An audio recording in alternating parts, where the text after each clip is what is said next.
근데 보통 이제 정치나 경제가 사람 살이를 이렇게 다 운용하는 건데 나는 좀 정치 경제하고는 좀 거리가 멀었어요. 이렇게 뭐 이제 오래 백수로 지내다 보니까 뭐 경제의 동향, 정치적 흐름 이런 거 하고 별 상관이 없이도 잘 사라지긴 했는데 이 동의보감 배우면서 이제 몸에 대해서 굉장히 우리가 착각을 하고 살았구나. 이제 이걸 알고 나서부터 그때부터 이제 이 사회에 대해서 굉장히 좀 관심이 생겼어요.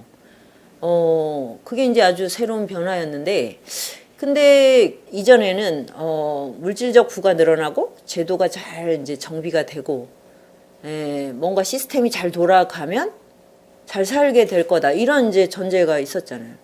그런데 별로 내가 보기에는 그다지 제도를 누리는 것 같지도 않고, 우리나라가 막 뭐 GDP가 올라간다고 사람들이 충만감을 느끼는 것 같지도 않아요. 근데 이제 실제로 사람들이 괴로움을 겪는 거는 몸이 아프다. 그리고 마음이 괴롭다인데 거기에 주 내용은 인간관계였어요. 인간관계. 그리고 이제 관계가 잘 안 풀린다 하고 내가 어떻게 살아야 될지 모르겠다. 이것이 사람들을 아주 힘들게 한다는 거를 이제 알게 됐는데 그러면 저 제도와 시스템하고 이 사람들이 직접 겪고 있는 이 관계의 불통, 그다음에 자기 인생에 대한 어떤 비전이 없음, 이것과 어떻게 연관이 되나 이제 이렇게 생각을 하다가 그러면 정치경제학도 중요하고 이제 사람이 잘 사는 것도 중요하니까 이거를 연결하는 이제 그런 테마들이 자꾸 떠오르더라고요.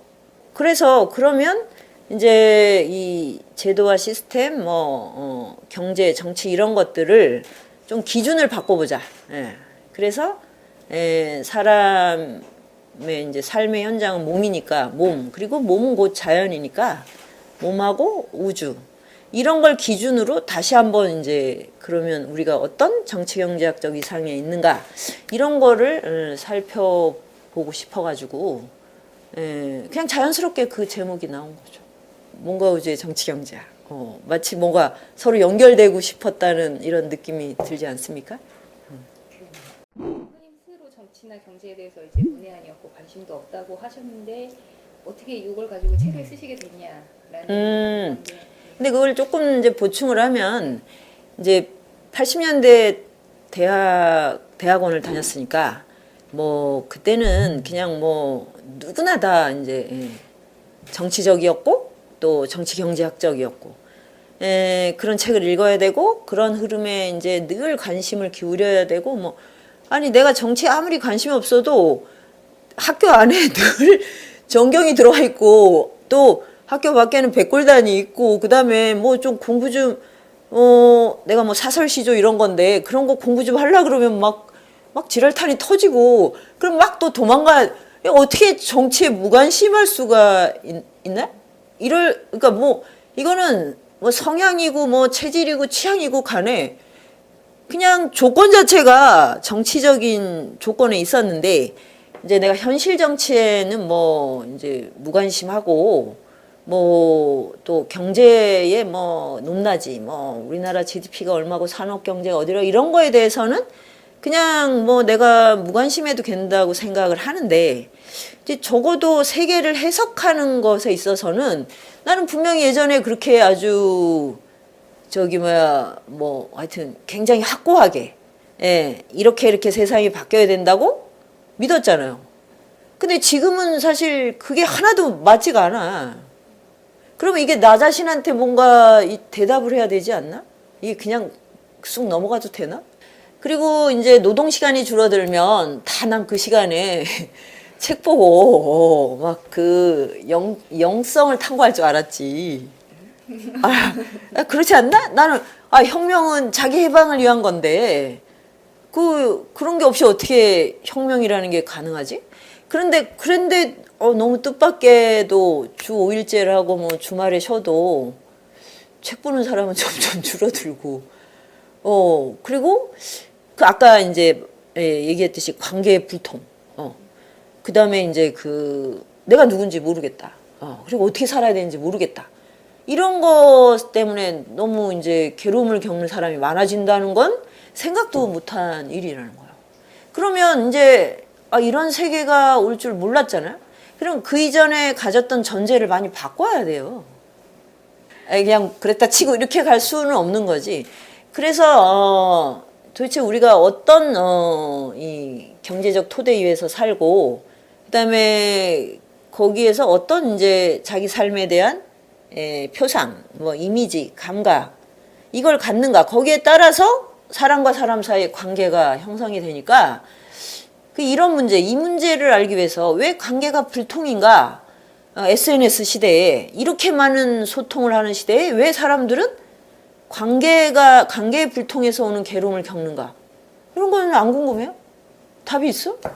그러니까 이제 그거를 탐구를 해야 되는 거죠. 그건 이제 지금 현실의 문제고, 그다음에 그런 내가 과거에 가졌던 세계관을 바꾸는 건 이제 전제의 변화, 이런 거를 나 자신에게 뭔가 대화를 해서 소통하고 싶었죠. 특히 이 책에서 명리학을 가지고 현대 정치와 삶을 풀어내신 부분이 흥미로웠는데요.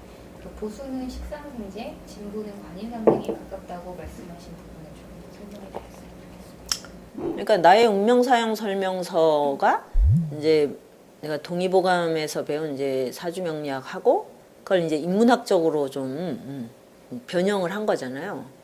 그럼 이제 내가 타고난 자연의 법칙이 사회하고 만나서 어떤 식으로 펼쳐지냐가 운명인데, 이제 그래서 이제 사주명리학을 이렇게 이제 탐구를 했으니까 나는 그 명리학의 뭐 임상 이런 거보다 그 명리학이라는 패러다임이 갖고 있는 이제 뭐 담론의 배치 이런 게 되게 흥미로웠어요.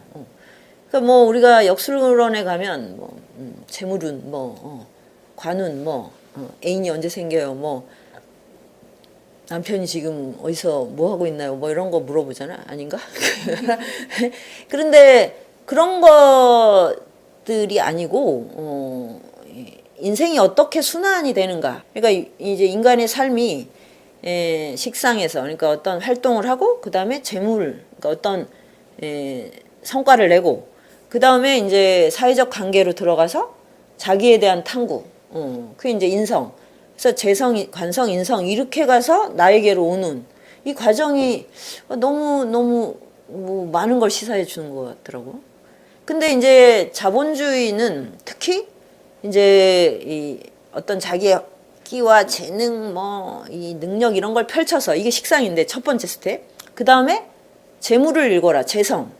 그러면 식상생재거든요, 흐름이. 그래서 우리가 이런 사람을 성공한 사람이라고 하고 뭐 엄청 이렇게 막 띄워주잖아요. 그런데 사람이 그렇게 식상생재로만 살면 그러면 여기서 딱 반만 사는 꼴이 되잖아요. 내가 노력하고 막 스펙을 일구어서 돈을 벌어. 그 다음에 또 노력하고 스펙을 일구고 해서 또 돈을 벌어. 식상생재. 또 벌고 또 벌고 또 벌어서 내가 높이 올라가는.